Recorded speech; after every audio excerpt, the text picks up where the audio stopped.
the International Narcotics Control Board, have been relatively silent on ayahuasca, although the International Narcotics Control Board did issue a statement for the Dutch legal case that happened with the Santo Daime, ruling that ayahuasca was actually not controlled by the international treaties. However, the US government argued in its court case with the UDV that ayahuasca contained DMT and was thus defined as a preparation of DMT and therefore illegal under international drug control.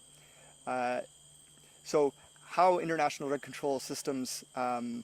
should be reformed to deal with this, I personally think there needs to be a separation of plants from the white powders. I think that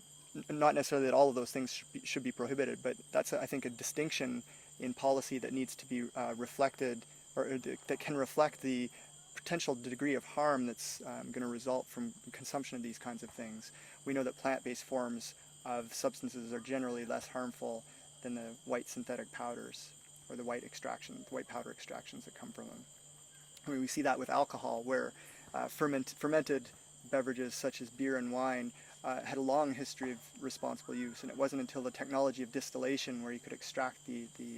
ethanol from the substance, that it began to have much more problematic types of use and sort of disintegrating societies post Middle Ages. So how can we do that with,